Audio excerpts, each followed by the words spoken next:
Friday special একটা সুন্দর blog আপনাদের সাথে শেয়ার করবো, আর যেখানে থাকছে মজার মজার খাবার দাবার, মানে চাইনিজ খাবার দাবার, আর কী কী রান্না হয়েছে, কী কী খেয়েছি, কী কী করেছি। তো হ্যালো এভরিওয়ান, আসসালামু আলাইকুম। কী অবস্থা সবার, কেমন আছেন সবাই? তো প্রায় অনেক দিন পর আজকে আপনাদের সাথে একটা ডেইলি ব্লগ শেয়ার করব। অনেক দিন পর আমি একটা ডেইলি ব্লগ আপলোড করলাম, মানে লং ভিডিও আপলোড করা হয়নি প্রায় অনেক দিনই।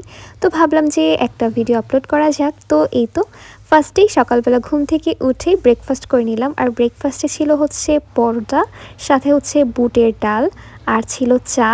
এই যে এখানে চা করে নিচ্ছে, কারণ সকালবেলা চা না খেলে সব কিছুই ইনকমপ্লিট লাগে। মানে আর কিছু খাই বা না খাই, আমার তো দুই বেলা চা লাগেই। মানে একবেলা যদি না একটু মিস্টেক হয়, মানে একটু ভালো লাগে না। আর যদি রং চা হয়, আমার কাছে না রং চা একদমই ভালো লাগে না, যেটা সত্যি কথা।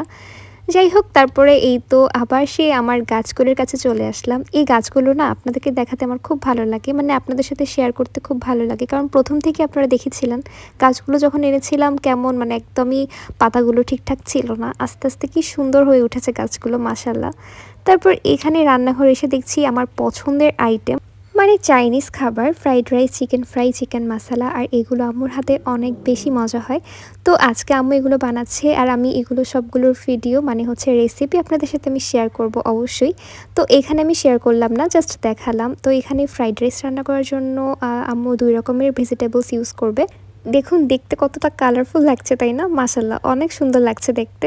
তো এখানে আম্মু আবার হচ্ছে চিকেন মশলাটা বসিয়ে দিল, এই জন্য স্লাইস করে, মানে একটু বড় করে পেঁয়াজ কেটে দিয়ে দিল এর মধ্যে।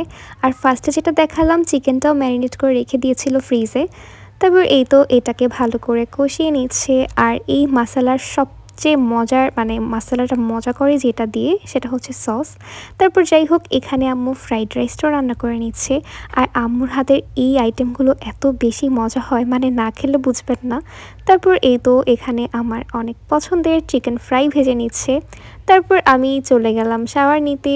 আর আমি আগেও বলেছিলাম, মানে আমার কাছে না শুক্রবার দিনটা অনেক বেশি পবিত্র লাগে, মানে অনেক শান্তি লাগে।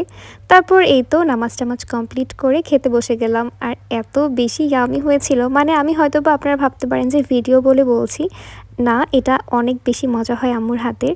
তারপর এই তো আস্তে আস্তে খাবারগুলো কমপ্লিট করছিলাম। আর চিকেন ফ্রাইটা অনেক ক্রিস্পি হয়েছিল। আম্মু এখানে কোনো রকমের ভ্যাসন ইউজ করে না, জাস্ট নর্মালি এটাকে ফ্রাই করে, অনেকটা গ্রিলের মতো হয়, মানে ক্রিস্পি থাকে ভিতরে, আর ভিতরে হাড়টাও একদম অনেক সুন্দর মতো ক্রিস্পি হয়ে যায়। তারপর এই তো এখানে আমি চিকেন ফ্রাইটা দিয়েও টেস্ট করে দেখছিলাম, অনেক বেশি ভালো লাগছিল। তো তারপর বিকেলবেলা একটা পেয়ারা খেলাম, যেটা আমি প্রায় বিকেলবেলাই খাই। তারপর সন্ধ্যা হলো, সন্ধ্যাবেলা আমি এখানে পেঁপে খেলাম, মানে পাকা পেঁপে, যেটা স্বাস্থ্যের জন্য অনেক ভালো। তারপর এখানে পায়েস খেলাম, আর চা তো মাস্ট। তারপর 1 কাপ গরম গরম চা খেয়ে নিলাম। তো আজকের ভিডিওটা আমার এ পর্যন্তই। সবাই ভালো থাকবেন, আল্লাহ হাফেজ।